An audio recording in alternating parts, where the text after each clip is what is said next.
Guru Nanak Dev was born in Talwandi, now in Pakistan. We know much more about his life and teachings than we do about Sant Kabir. എന്താ പറഞ്ഞേ? Guru Nanak Dev എന്ന് പറഞ്ഞത് എവിടെ ജനിച്ചത്? Guru Nanak Dev was born in Talwandi. Talwandi now in Pakistan. Talwandi is located now in Pakistan.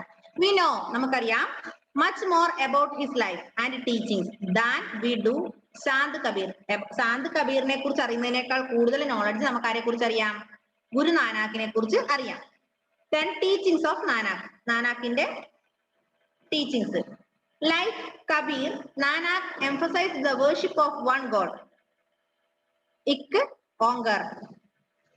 In the hymns he composed, he preached true devotion to God as only the path to salvation. A guru, he said, can lead people on to path of bhakti. He advised people to lead on honest life and to help others. He rejected caste and class differences and preached equality. He started the practice of langas or common kitchens, where people of all classes and castes ate together, something that the caste rules of that time did not allow. Guru Nanak was a great person. He was born in Talwandi, now in Pakistan. Then, like Kabir, Nanak emphasized the worship of one God. ഒരു ദൈവത്തിലാണ് അദ്ദേഹം വിശ്വസിച്ചത്, അല്ലേ? അതായത് Ik Ongar. Then, in the hymns, he composed and he preached true devotion to God as the only path to salvation. അദ്ദേഹം പറയാണ് എന്താ? Only one God in the world. ലോകത്തിൽ എന്തേ ഉള്ളൂ? ഒരു ദൈവം മാത്രമേ ഉള്ളൂ, അല്ലേ? So, അദ്ദേഹം എന്താ വിശ്വസിച്ചത്? So, he didn't believe in caste system or class-based society. അദ്ദേഹത്തിൽ എന്തിൽ വിശ്വസിച്ചില്ല? കാസ്റ്റ് സിസ്റ്റത്തിൽ വിശ്വസിച്ചില്ല. അദ്ദേഹം വിശ്വസിക്കുന്ന ഒരു ദൈവം മാത്രമേ ഉള്ളൂ, അല്ലെ? ഒരു ദൈവമേ ഉള്ളൂ. അപ്പൊ എല്ലാരും ഒന്നാണ്. കാസ്റ്റ് ബേസ്ഡ് ബ്രാഹ്മണനോ ക്ഷത്രിയനോ വൈശ്യനോ ശൂദ്രനോ ഒന്നുമില്ല. മാത്രല്ല അദ്ദേഹം ലങ്കാസ് എന്ന് പറഞ്ഞാൽ കോമൺ കിച്ചൺ. കോമൺ കിച്ചണിൽ ഭക്ഷണം ഉണ്ടാക്കിയിട്ട് എല്ലാവരും ഒരുമിച്ചിരുന്ന് കഴിച്ചു. അപ്പൊ അതിൽ അർത്ഥം എന്താ? കാസ്റ്റ് സിസ്റ്റം അവിടെ ഇല്ല. കേട്ടോ ഫെയ്ത്തെ? അപ്പൊ കാസ്റ്റ് സിസ്റ്റത്തെ ഒഴിവാക്കാൻ വേണ്ടി അധികം ലങ്കാസ് എന്ന് പറഞ്ഞാല് കോമൺ കിച്ചണിൽ വെച്ച് ഫുഡ് ഉണ്ടാക്കി എല്ലാ ആൾക്കാരും ബ്രാഹ്മണനോ ക്ഷത്രിയനോ വൈശ്യനോ ശൂദ്രനോ ഒന്നും ഇല്ലാതെ എല്ലാവരും ഒരുമിച്ചിരുന്ന് കഴിച്ചു. അതാണ് അദ്ദേഹത്തിന്റെ ഒരു policy. Then Guru Nanak insisted of 3 principles which contain the essence of life. These principles are as follows. Then Guru Nanak is a famous person. Then he didn't allow the caste system or varna based society. He made food in the common kitchen. Common kitchen is known as langas, and ate them together. Clear? He didn't allow to practice the caste system or varna based society. Then 3 principles of Guru Nanak are Naam Japo or meditate. Then karo or work hard and earn your livelihood by honest means. Third one, want chako or share your earnings with those less fortunate than you. അദ്ദേഹത്തിന്റെ 3 policy, 3 principles ആണ് പറഞ്ഞത്. ഗുരുനാനാക്കിന്റെ 3 principles. ഒന്ന് നാം ജപോ or meditate. എന്ത് ചെയ്യാ? ധ്യാനിക്കുക. ഒന്നാമത്തെ അദ്ദേഹത്തിന്റെ പോളിസിയാണെന്ത്? പ്രിൻസിപ്പിൾ ആണെന്ത്? നാം ജപോ ഓർ മെഡിറ്റേറ്റ്. നിങ്ങൾ എന്ത് ചെയ്യാ? ധ്യാനിക്കുക. രണ്ടാമത്തത് കേട്ട് കരോ or work hard and earn your livelihood by honest means. നിങ്ങൾ എന്ത് ചെയ്യണം? വർക്ക് ഹാർഡ്, നിങ്ങൾ നന്നായി അധ്വാനിക്കുക. And earn money for your daily life or livelihood. നിങ്ങൾ അധ്വാനിച്ചിട്ട് പണം കണ്ടെത്തുക ജീവിക്കാൻ വേണ്ടി, അല്ലെ? മൂന്നാമത്തത് Vand Chhako or share your earnings with those less fortunate than you. നിങ്ങൾ എന്ത് ചെയ്യാ? നിങ്ങൾ സമ്പാദിച്ച്, നിങ്ങൾ കഷ്ടപ്പെട്ട് സമ്പാദിച്ച് നിങ്ങൾ എന്ത് ചെയ്യാ? മറ്റുള്ള പാവങ്ങൾക്ക് കൂടി വേണ്ടി അത് ഷെയർ ചെയ്യുക. ഈ 3 പ്രിൻസിപ്പിൾ ആണ് ആരുടേത്? ഗുരു നാനാക്കിൻ്റെത്. അപ്പൊ ഗുരു നാനാക്ക് ഒരിക്കലും കാസ്റ്റ് സിസ്റ്റത്തെ പ്രൊമോട്ട് ചെയ്തിരുന്ന ആളല്ല. അദ്ദേഹം ലങ്കാസ് മീൻസ് കോമൺ കിച്ചണിൽ ഫുഡ് ഉണ്ടാക്കി എല്ലാവരും ഒരുമിച്ചിരുന്ന് കഴിച്ചിരുന്നു. മാത്രല്ല അദ്ദേഹത്തിന് 3 principles. They have 3 principles such as first one, meditate, ധ്യാനം ചെയ്യുക, ധ്യാനിക്കുക. Second one, work hard and earn your livelihood by honest means. Third one, share your earnings with those who have less fortunate than you. നിങ്ങളെക്കാട്ടും ഭാഗ്യം കുറഞ്ഞവർ, നിങ്ങളെക്കാട്ടും സമ്പാദിക്കാൻ പറ്റാത്ത കഷ്ടപ്പാടുള്ള ആൾക്കാർക്ക് നിങ്ങൾ സമ്പാദിച്ചതിന്റെ ഒരു വിഹിതം കൊടുക്കുക. ഈ 3 പ്രിൻസിപ്പിൾസ് ആണ് ആരുടേത്? ഗുരുനാനാക്കിന്റെ. മനസ്സിലായോ? മനസ്സിലായോ മക്കളെ? ഓക്കെ. അടുത്തത് വർക്ക്സ് ഓഫ് നാനാക്ക്. നാനാക്കിന്റെ വർക്ക് എന്തൊക്കെയാണ്? എന്തൊക്കെ വർക്ക്സ് ആണ് നാനാക്കിനുള്ളത്? മെയിനായ കാര്യങ്ങൾ മാത്രം പറഞ്ഞു പോവാട്ടോ, എല്ലാം വായിക്കാതെ കുറച്ച് ആവശ്യമുള്ളത് മാത്രം. ഇനി അതിൽ ഗുരുനാനാക്കിന്റെ works. Nanak's teachings are in the form of verses. These have been compiled in the Guru Granth Sahib, also called the Adi Granth. It has the teachings of Nanak and the 3 Gurus who followed him, together with a large selection from Kabir and other saints of that period. It was compiled by 5th Guru. It is the holy scripture of the Sikhs. There is a copy of the Guru Granth Sahib in every Gurudwara. എന്താ പറഞ്ഞേ? അദ്ദേഹത്തിന്റെ teachings of Nanak are in the form of verses. Teachings of Nanak are in the forms of sources and they have been compiled in the Guru Granth Sahib. അതായത് compile ചെയ്തിട്ടുണ്ട്, compile in the Guru Granth Sahib, also called Adi Granth. Guru Granth Sahibൽ അദ്ദേഹത്തിന്റെ teachings പറഞ്ഞിട്ടുണ്ട്. ആ ഗുരു ഗ്രന്ഥ സാഹിബിന് എന്തറിയപ്പെടുന്നു? ആദി ഗ്രന്ഥ് എന്നറിയപ്പെടുന്നു, ആദ്യ ഗ്രന്ഥം എന്നറിയപ്പെടുന്നു. മനസ്സിലായോ? അപ്പൊ ആദ്യ ഗ്രന്ഥം അറിയപ്പെടുന്നത് എന്താ? ആദ്യ ഗ്രന്ഥം എന്നറിയപ്പെടുന്നത് ഗുരു ഗ്രന്ഥ സാഹിബ്. ക്ലിയർ? പിന്നെ ഗുരുദ്വാരയില് എല്ലായിടത്തും എന്തുണ്ടാവും? ഗുരു ഗ്രന്ഥ സാഹിബ് സൂക്ഷിച്ചിട്ടുണ്ട്, ആദ്യ ഗ്രന്ഥായ ഗുരു ഗ്രന്ഥ സാഹിബ്. അപ്പൊ എന്താണ് ഗുരുനാനാക്കിന്റെ? മനസ്സിലായോ? Guru Nanak was born in Talwandi, now in Pakistan. We have many knowledge about Guru Nanak more than Sant Kabir. Then teachings of Guru Nanak, he emphasized the worship of God, one God, ek onkar.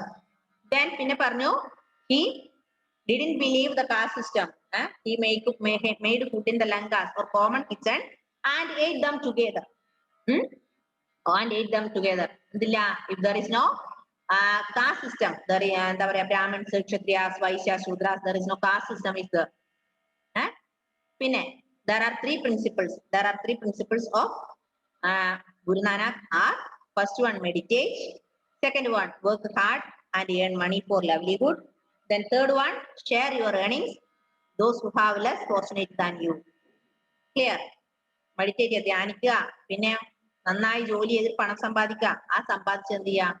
ഇല്ലാത്ത പാവങ്ങൾക്ക് കൂടി share ചെയ്യുക. ഈ 3 കാര്യമാണ് അദ്ദേഹം പറഞ്ഞത്. പിന്നെ അദ്ദേഹത്തിന്റെ വർക്ക്സ്, ഗുരു ഗ്രന്ഥ സാഹിബാണ്. ഗുരു ഗ്രന്ഥ സാഹിബ് ആദ്യ ഗ്രന്ഥം എന്നറിയപ്പെടുന്നു. മനസ്സിലായില്ലേ മക്കളെ? ഓക്കെ. Next, later gurus. ആരൊക്കെയാണ് ലേറ്റർ ഗുരുസ്? ശ്രദ്ധിക്കുക. Guru Nanak was succeeded by 9 successors, also known as Gurus.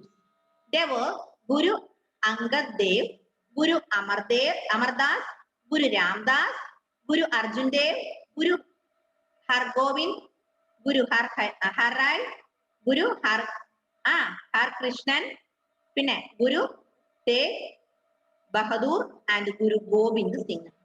The last Guru formed the Khalsa Panth or the Sikh community. You will read more about it in lesson 11. എന്താ പറഞ്ഞേ? Guru Nanak later Gurez എന്ന് പറഞ്ഞിട്ട് 9 ഗുരു ഉണ്ട്. എത്രയുണ്ട്? എത്ര ഗുരു ഉണ്ട്? 9 സിഖ് ഗുരു. 9 ആൾക്കാരുണ്ട് അല്ലേ? 9 സിഖ് ഗുരുസ് ഉണ്ട്. അതില് പറയാണ് Guru Nanak was succeeded by 9 successors, also known as Gurus. These 9 successors are Guru Govind Dev, Guru Amardas, Guru Ramdas, Guru Arjun Dev, Guru Hargobind, Guru Harrai, Guru Har Krishnan, Guru Tegh Bahadur, then Guru Gobind Singh. ഇതാണ് 9 സിഖ് ഗുരുസ്. മനസ്സിലായോ? ഈ 9 സിഖ് ഗുരുവിനെ ആര് succeed ചെയ്തിട്ടുണ്ട്? Guru Nanak succeed ചെയ്തിട്ടുണ്ട്. പിന്നെ last Guru formed the Khalsa path or Sikh community. മനസ്സിലായോ?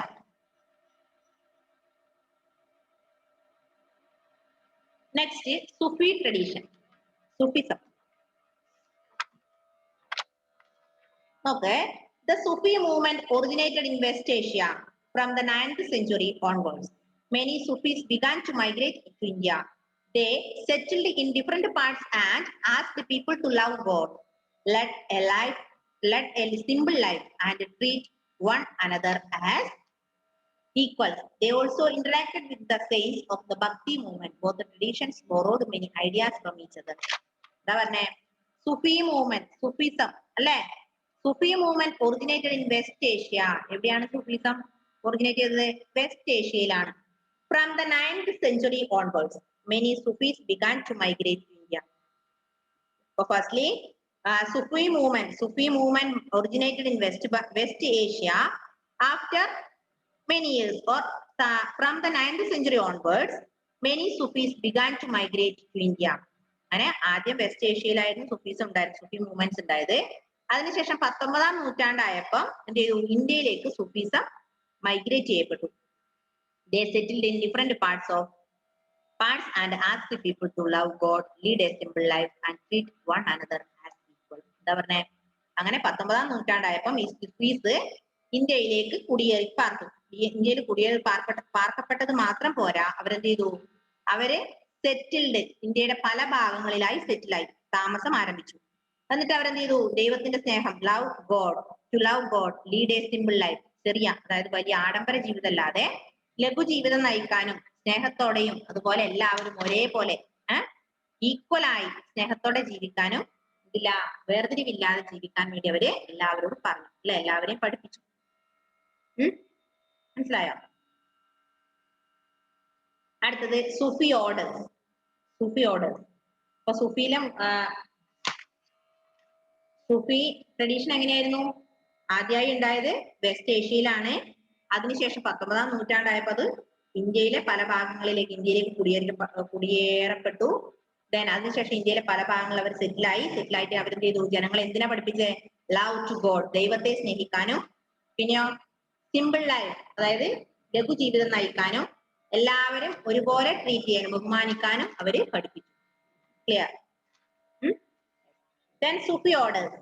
The Sufi formed many orders or silsila. Silsila അല്ല കേട്ടോ, പാട്ടല്ല.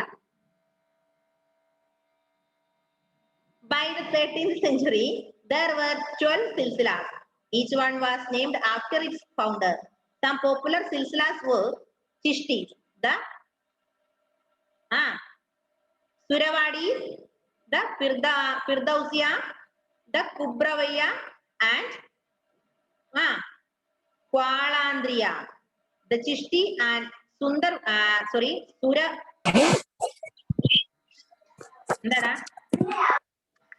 എന്താ ഷോണേ മ്യൂട്ട് ചെയ്തേ? The Chishti and Suhrawadi, എനിക്ക് വായിക്കാൻ തന്നെ എനിക്ക് തന്നെ പറ്റുന്നില്ല. സുഹ്രവാടി silsilas were the most popular in India. വഴങ്ങുന്നില്ല നാവില് ചില വാക്കുകള്, അല്ലേ? വായിച്ചു നോക്കിയാട്ടെ. അത് എന്തൊക്കെ വായിക്കുക പറഞ്ഞേ? ചിഷ്ടീസ്, സുഹ്രവാടി, ഫിർദൗസിയ, കുബ്രവയ്യ, ക്വാലാന്തരിയ. വായിക്കാൻ പറ്റുന്നുണ്ടോ? ഓക്കെ. ഇപ്പൊ Sufis formed many orders or silsila. എന്താടാ? Many orders or silsilas. By the 13th century, there were 12 silsilas. 13ാം നൂറ്റാണ്ടായപ്പോ എത്ര സിൽസിലാസ് ആയി? 12 എണ്ണം. ഒരു പാട്ടില്ലേ ഷോണേ? അല്ലേ? ഒരു പാട്ടില്ലേ? സിൽസിലാവേ സിൽസില അല്ലേ? അതല്ല കേട്ടോ. Okay. For 13th century, there were 12 silsilas. Each one named after its founder. അതിന് എന്ത് പേര് കൊടുത്തു? 12 സിൽസിലയ്ക്കും അതിന്റെ ഫൗണ്ടറിന്റെ പേര് കൊടുത്തു. മനസ്സിലായോ?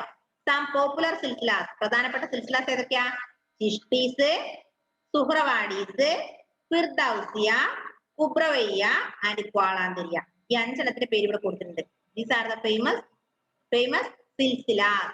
ചിഷ്ടീസ്, Suhrawardi, Firdausia, Kubrawiyya and Qalandariya are the famous silsilas. Okay. Next, the Sufi saints lived in Kanak. Daika? Daika Kanak nano? Kanak nano? വായിക്കതേ ഖാൻഖ എന്താ വായിക്ക ഖാൻഖ അല്ലേ yes.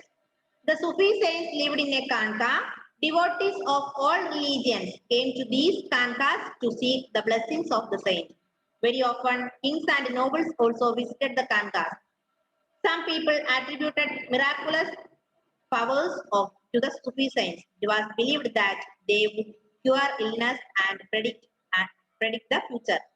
Music and dance sessions called Sama were also held in the Khanqas. Poems composed by the saints and the disciples were recited here. എന്താ പറഞ്ഞേ Sufi saints താമസിച്ച സ്ഥലത്തെ നമ്മൾ എന്താ പറയാ കാൻഖ എന്ന് പറയാ എന്താ പറയാ ഖാൻഖ അല്ലെ devotees of all religions came to these Khanqas to seek blessings of the saints. എന്ത് ചെയ്തു പല എല്ലാ മതങ്ങളിലും പെട്ട ആൾക്കാർ ഈ കാൺകയിൽ വരും എന്തിനു വേണ്ടി സന്യാസിയുടെ അനുഗ്രഹത്തിന് വേണ്ടി ഇവിടുത്തെ സെയിന്റിന്റെ അനുഗ്രഹത്തിന് വേണ്ടി എല്ലാ റിലീജിയനിൽ പെട്ട ആൾക്കാരും ഈ കാൺകയിൽ വരും. Then very often kings and nobles also visited the Khanqa. എന്താ പറഞ്ഞേ രാജാക്കന്മാര് നോബിൾസ് ഒക്കെ വരുന്നത് വളരെ കുറവാണ് ഇവിടെ കാൺകയിൽ. എല്ലാ മതത്തിൽപ്പെട്ട ആൾക്കാർ വരുമെങ്കിലും രാജാവും അല്ലെങ്കിൽ നോബിളായ ആൾക്കാരും വരുന്നത് വളരെ കുറവാണ്. ക്ലിയർ?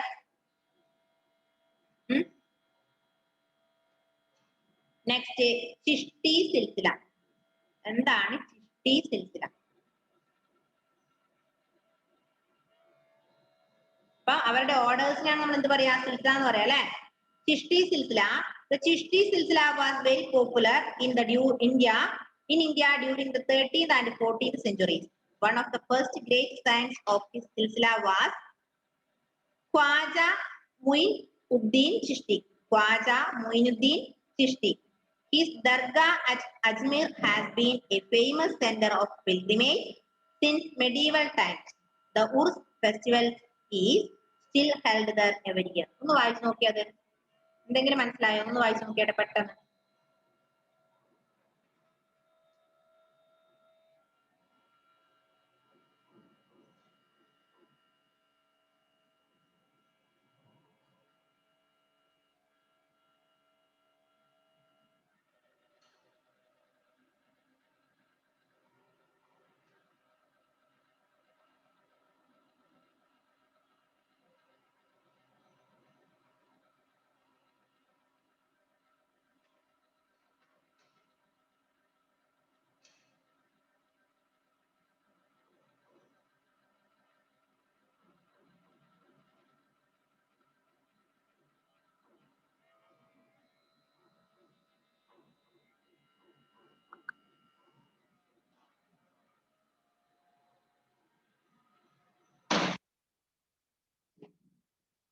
പെട്ടെന്ന് വായിച്ചു നോക്ക്.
വായിച്ചോ?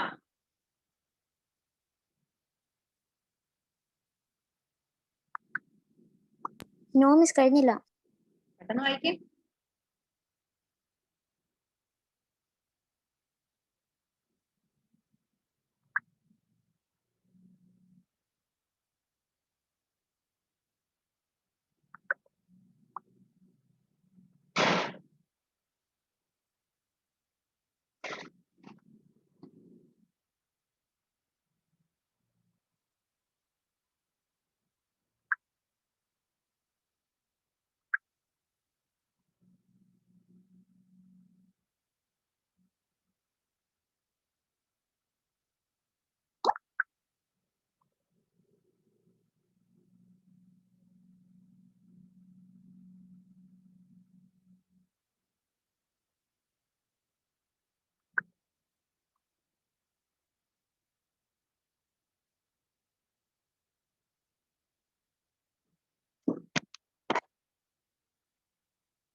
കഴിഞ്ഞില്ല മക്കളെ? കഴിഞ്ഞു മിസ്. കഴിഞ്ഞു. ഓക്കെ. നെക്സ്റ്റ് ചിഷ്ടി സിൽസില.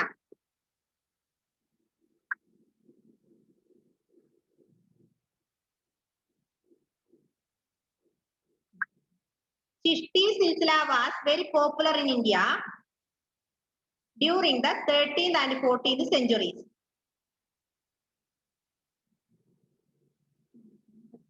ഒരു minute. Okay. Then the Chishti silsila was very popular in India during the 13th and 14th centuries. One of the first great saints of silsila was Khwana Muinuddin Chishti. From Chishti silsiലയിലെ first great saint ആണ് ഇത് Khanwa മുയിനുദ്ദീൻ ചിഷ്ടി. Main ആയി പറഞ്ഞ കാര്യങ്ങൾ മാത്രം നിങ്ങൾ ഓർക്കുക. ഖ്വാന മുയിനുദ്ദീൻ ചിഷ്ടി, അതാണ് ആര്? First great science of Silsila. ഈ ചിഷ്ടി സിൽസിലയിലെ ഒന്നാമത്തെ സെയിന്റ്, ഗ്രേറ്റ് സെയിന്റ് ആണ് ആര്? ഖ്വാജ മുയിനുദ്ദീൻ ചിഷ്ടി. മറന്നു പോകരുത്. ഇനി other famous Chishti saints were, ബാക്കിയുള്ളവരാരൊക്കെയാ?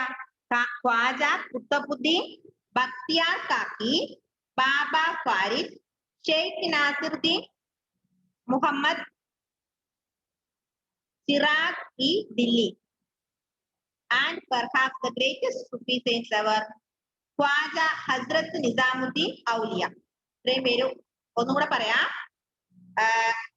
Khwaja Muinuddin Chishti, he was the first great saint of Chishti silsila. Other famous camera off aanale. Other famous Chishti saints were Khwaja Qutbuddin Bakhtiyar Kaki, Baba Farid, Sheikh Nasruddin Mahmud Chirag i Delhi, പിന്നെ ഖ്വാജ ഹസ്രത്ത് നിസാമുദ്ദീൻ ഔലിയ. അത്രയൊന്നും എഴുതി വെച്ച് അവിടെ underline ചെയ്തോ, മറക്കാതെ കുറെ പ്രാവശ്യം വായിച്ചു പഠിക്കാം. ഓക്കെ. ഇനി അടുത്തതാണ് സുരവാടി സിൽസില. സുരവാടി സിൽസില. സുരവാടി സിൽസില വായിക്കാം, നോക്കാം. Sheikh Bahauddin Zakariya was the first great saint of the Suhrawadi silsila.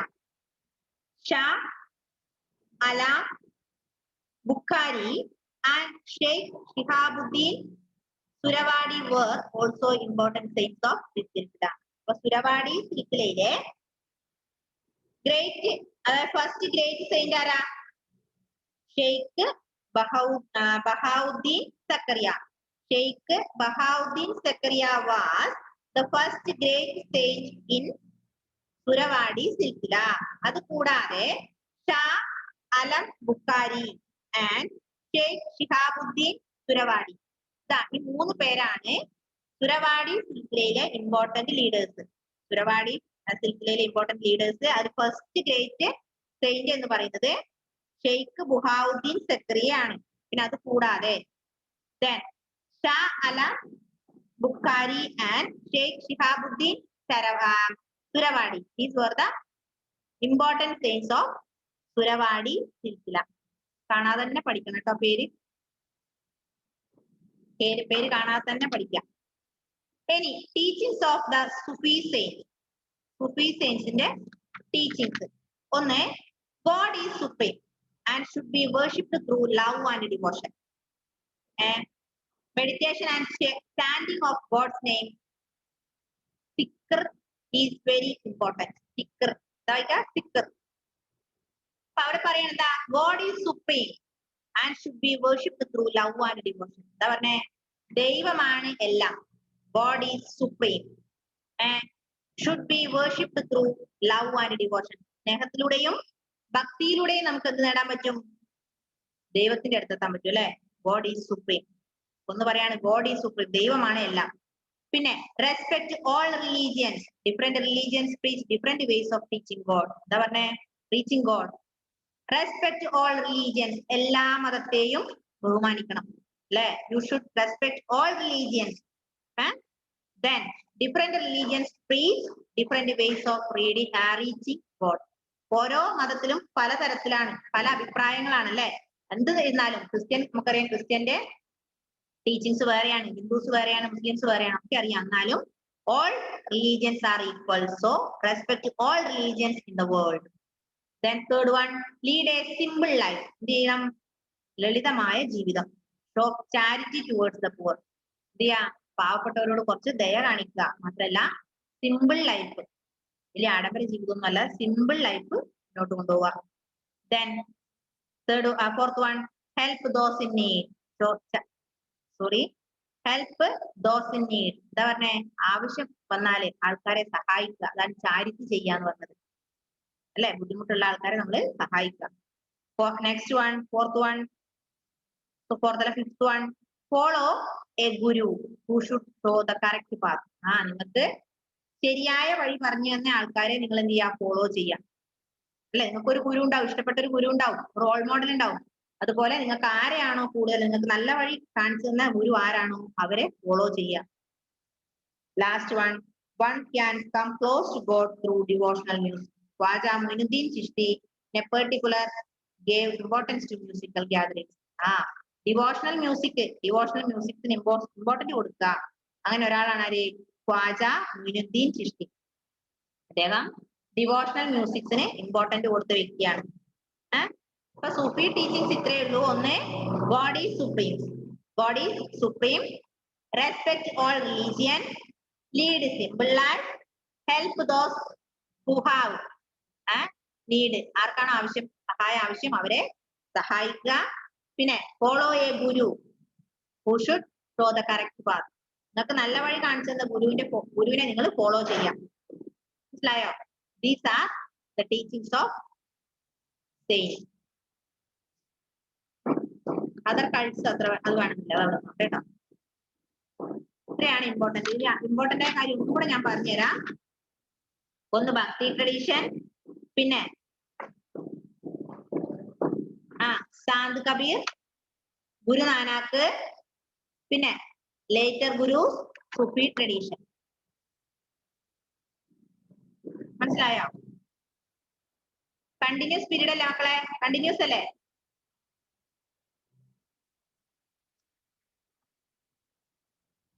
ഒരു കാര്യം ചെയ്യാം, ഒരു 6-7 മിനിറ്റ് കൂടെ നിങ്ങൾക്ക് ക്ലാസ്സിൽ ബാക്കിയുണ്ട്. നിങ്ങൾ എന്ത് ചെയ്യണം? ഈ 1 വേർഡ് കണ്ടെത്തിയിട്ട് തിരിച്ചു വരാം കേട്ടോ. കണ്ടിന്യൂസ് ആയിട്ട് 1 വേർഡ് കണ്ടെത്തിയിട്ട് തിരിച്ചു വരാം. Okay, miss.